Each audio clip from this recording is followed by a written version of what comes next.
Gente, tudo bem? Que bom estar aqui com vocês. Vocês sabem que aqui toda segunda-feira, nesse horário, dá 1 hora, né? Depois do almoço para muita gente. Aqui no Círculo a gente sempre tem essa live, que é uma live mais curtinha de perguntas e respostas, para ajudar vocês na prática de vocês, ajudar vocês, né? No dia a dia, com as dificuldades que vocês possam ter nos casos clínicos, com os pacientes, com os clientes, tá? E a ideia hoje é falar sobre os 5 diafragmas, tá? Que é uma coisa que eu tenho estudado bastante, que eu gosto muito de estudar e que o professor Leonardo Setti vai abordar bastante aqui no curso exclusivo que ele vai dar para nós em Porto Alegre, que é o curso de Sistema Dinâmico Interno, e eu acho que é legal a gente comentar sobre esses assuntos, né?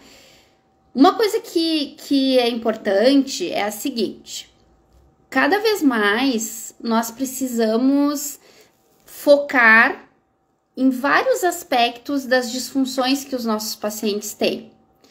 Então, eu não posso ficar só pensando no sistema músculo-esquelético. E pelo menos nos casos que eu atendo, a maioria deles tem várias disfunções. São casos que são mais complexos do que somente uma alteração estrutural no sistema músculo-esquelético. Então, por isso que a gente precisa ampliar o nosso olhar, né? Então, esse é um dos motivos pelos quais eu fui atrás desse conhecimento, por exemplo, sobre os 5 diafragmas.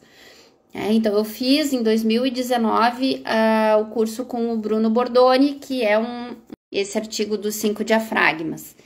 Lá no canal do Telegram do Círculo, que facilita para a gente poder mandar esses arquivos maiores, né? E os PDFs. Então, vocês podem entrar lá, tem o link na nossa bio, vocês podem entrar no nosso canal do Telegram e aí vocês conseguem visualizar esse artigo que eu traduzi. E ele fala sobre esses 5 diafragmas, né? E aí eu tava olhando, pesquisando essas coisas e tal, e vi exatamente isso. Não adianta a gente ter todos os artigos em PDF baixados, né? Eu tô com não sei quantos artigos, mas a gente precisa ler esses artigos, né? Ou precisa, de alguma forma, entender o que tá ali. Então, a gente tá dando essa forcinha para vocês, a gente traduz, coloca lá no nosso canal do Telegram, tá? E, então, como eu tava dizendo, surgiu essa necessidade de entender melhor todas essas estruturas. E uma das causas pelas quais eu fui buscar também esses 5 diafragmas foi porque eu comecei a atender muitas pacientes, todas mulheres, com síndrome do desfiladeiro torácico, tá? E a região aqui torácica é um dos diafragmas, né? O diafragma torácico. Então, eu fui estudar sobre isso também por conta da demanda dos pacientes, das pacientes, né, que eu tava atendendo, tá? Porque até então eu conhecia o diafragma pélvico, né? E o diafragma, músculo diafragma. E aí eu pensei, bom, tem mais 3 diafragmas que eu não conheço, então vou atrás disso. Né? Então, vou falar um pouquinho para vocês, se vocês tiverem dúvidas, e vamos aprofundando, né, esse assunto. Então, assim, diafragma são consideradas, né, esses diafragmas são estruturas que estão de forma horizontal no nosso corpo, tá? Então, tudo que tá assim no nosso corpo é um diafragma, tá? Então, nós temos 5 descritos, né? Que alguns falam em 4, outros falam em 6. Nós vamos seguir a linha dos 5 diafragmas, tá? O primeiro diafragma é o tentório ou a tenda do cerebelo, tá? Esse diafragma, ele tem uma origem na dura mater meningea, então ele tá lá, né, sistema nervoso central, vamos dizer, bem próximo ali. E ele tem uma das funções de separar o cérebro do cerebelo, tá? É uma das funções dele. Então, ele está relacionado com drenagem de fluidos, mecânica craniana, né? Tem várias funções desse diafragma, que é a tenda do cerebelo. Tem alguns autores que chamam de tentório do cerebelo, tá? E esse diafragma, ele tem uma ligação muito importante com a região suboccipital, através da dura mater, né, da ponte miodural ali. E essa ponte miodural tem uma conexão muito importante com o segundo diafragma, que é o assoalho da boca, tá? O diafragma, que se diz também assoalho da boca e da língua, né? Então, toda essa região aqui tem uma ligação com a região suboccipital, tá? Uma ligação facial, né? Através das fáscias. E também com o sistema digestivo, né? Através aí das fáscias faríngeas. Então, eu tenho uma ligação do crânio com essa região, né, da boca, e com o sistema digestivo, tá? Através das fáscias faríngeas. Então, quando a gente recebe pacientes, por exemplo, com queixas de cefaleia, né, dor de cabeça de origem tensional, eu não posso pensar só nas vértebras cervicais ou só nos músculos suboccipitais. Então, o movimento, a mobilidade, né, a função fisiológica dessa tenda do cerebelo e do assoalho da boca, no mínimo, eu vou ter que dar uma verificada, tá? Depois a gente tem lá o diafragma seguindo, né? Então, todos eles estão conectados via fáscias, tá?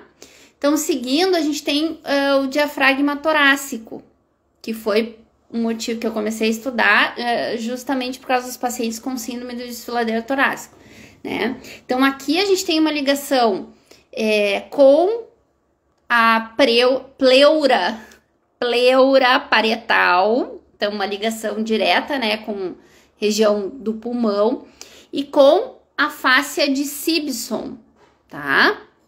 Mas, Fábio, que fáscia de Sibson é essa?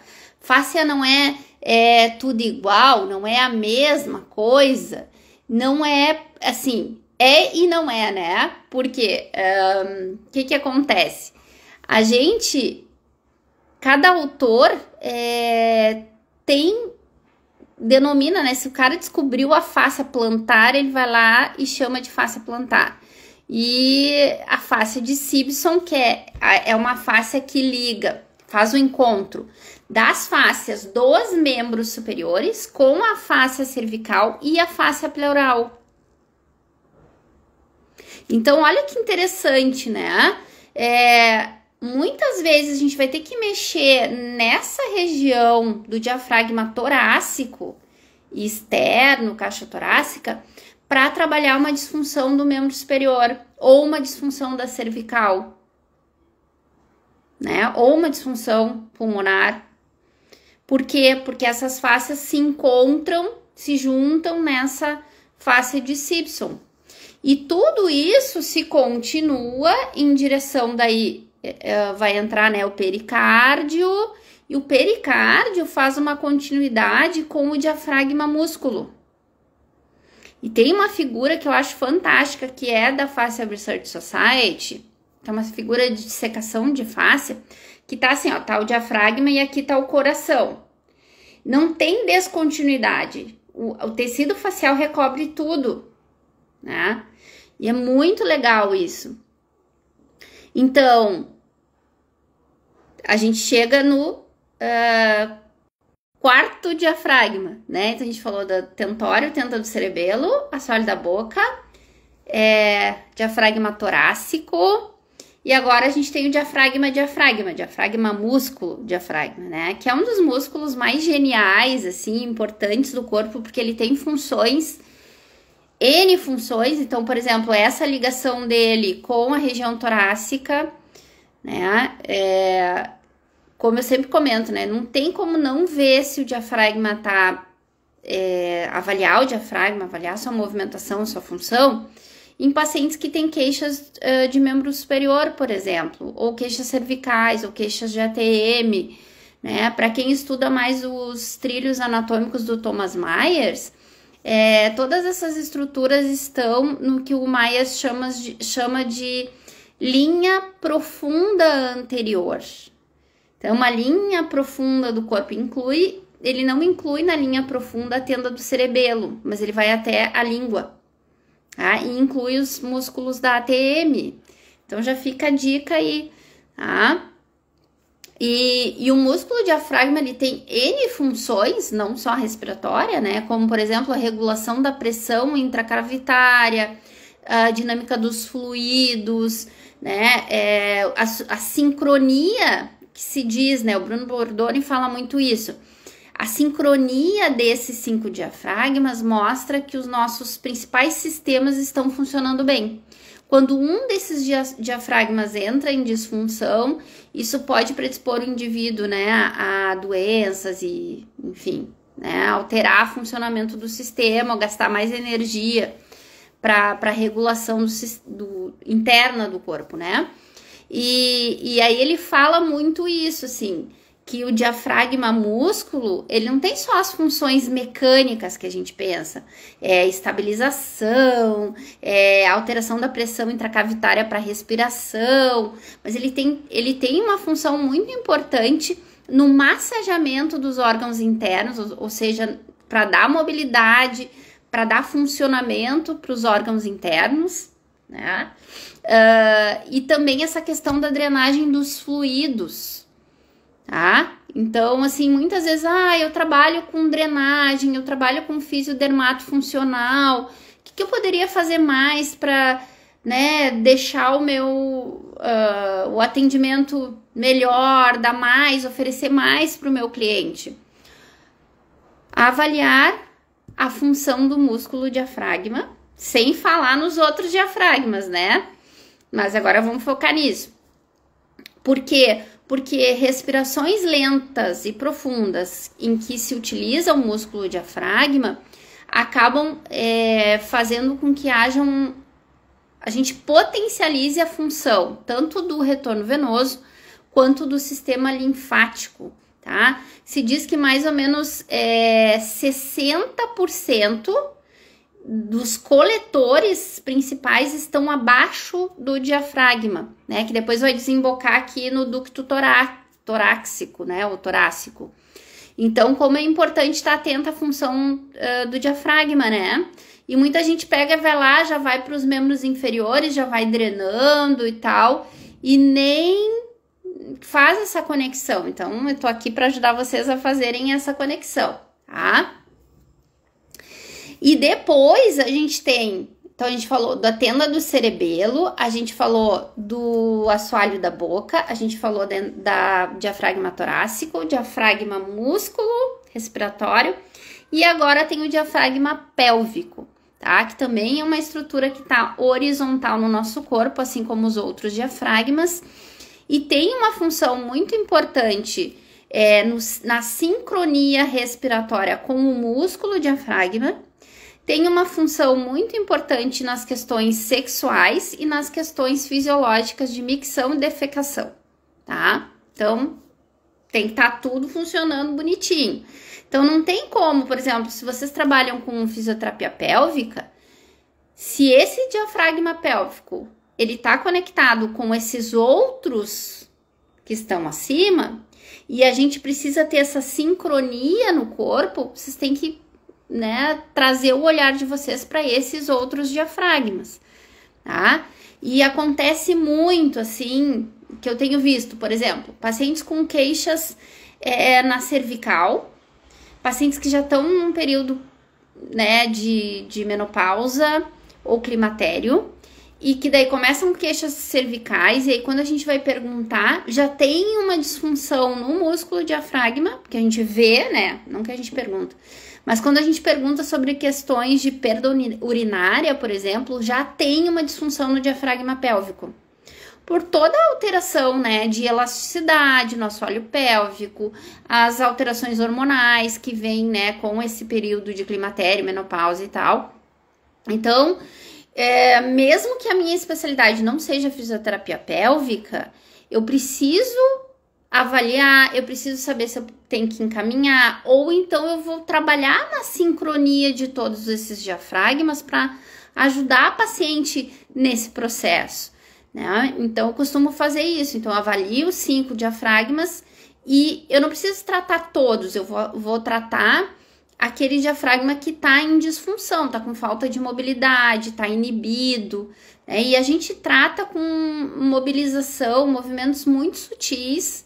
A gente trata, eu trato com o hands-on primeiro e depois com a consciência corporal, com a percepção, com o exercício, com o movimento, né? Trazendo para uma parte bem consciente, né, de consciência do corpo, de sensações do corpo, de interocepção, né, de integração do que a gente sente internamente no nosso corpo, e funciona muito, assim, né? Então, eu comecei essa live falando que quem atende clientes e tá focado só no sistema musculoesquelético, que eu acho fundamental que abra um pouco os seus horizontes, comece a pensar na relação desse sistema musculoesquelético com outras estruturas no corpo, né? E hoje eu escolhi para falar do sistema dos 5 diafragmas, tá? Mas se a gente for ver a relação com o sistema vascular, sistema arterial, sistema nervoso, né? O sistema emocional, assim, não dá para tratar o paciente só pensando em uma perspectiva. Hoje eu li esses posts, assim, né, e eu achei interessante que a pessoa comentava o seguinte: se a gente já sabe que dor é multifatorial, que tem vários sistemas envolvidos, como é que a gente quer oferecer para o paciente só um caminho de tratamento? Né? É o exercício. Eu acho bárbaro, mas os pacientes que me procuram, eles já têm dificuldade de engajar no exercício. Se fosse fácil para eles fazer exercício, eles já estariam fazendo. E tem uma outra coisa que eu acho que é importante, que na teoria é muito lindo, mas na prática não é bem assim, tá? Eu sei que exercício físico é o padrão ouro para dor crônica, por exemplo. Todos nós sabemos, é o que a literatura traz, certo? Então, eu vou contar a historinha de uma paciente.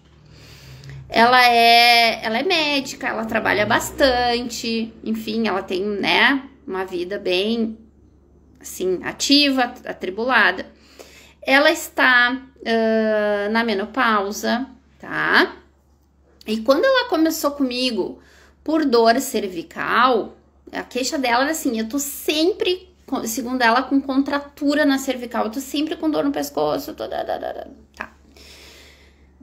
Há muito tempo, eu não durmo bem, né? Meu nível de estresse é alto, eu durmo de 3 a 4 horas por noite. Então, assim, que veio muito claro na minha cabeça. Bom, o que ela precisa? Ela precisa de higiene do sono, precisa melhorar o sono dela e que ela faça exercício físico. Não é o que o guideline fala, né? Dito e feito, bora lá. Começou com personal e começou a fazer dança. Então, conseguimos que ela engajasse em 2 tipos de atividade física. Então, ela faz atividade física todos os dias, inclusive no final de semana, tá? Ela toma um remédio para dormir. Ela tem a síndrome das pernas inquietas, tá? Então, ela toma uma medicação indicada pela neurologista para ajudar nisso. Ela começou a fazer reposição hormonal, ok? mas ela segue com as dores na cervical. Então, o que a literatura fala? Olha, para o paciente de dor crônica, exercício. E ela tá fazendo exercício há mais de 1 ano. E ela segue tendo crises na cervical.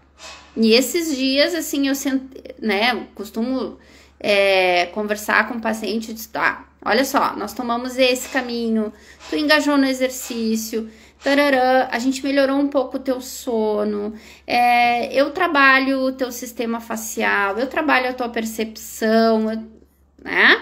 Então a gente foi em vários pontos aí.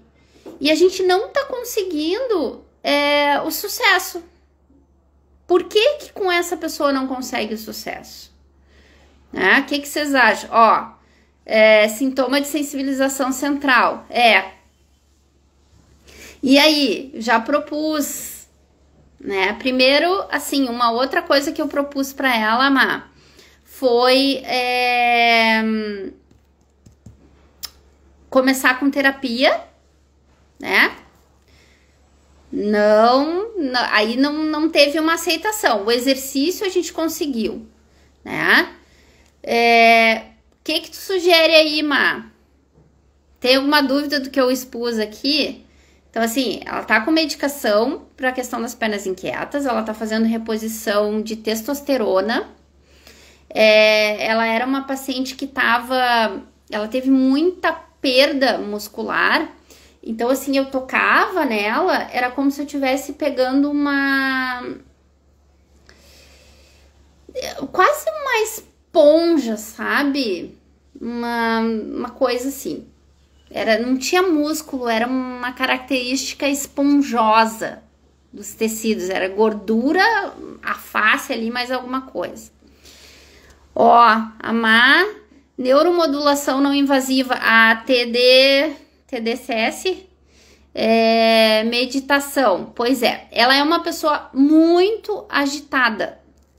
Agitada no sentido... Ela se denomina, tá? Como muito agitada e tal. Não consegue desligar assim como deveria, né? E eu converso muito, me conta mais das tuas noites. Qual é o dia que tu acha que é pior pra ti, então? É de domingo pra segunda. Quando eu tenho que ir para uma outra cidade e eu tenho medo de me atrasar, tá? Daí eu disse, aí tá mais um indicativo, né, Má? Eu disse, tá, mas por que tu tem medo de te atrasar? Tu já te atrasou?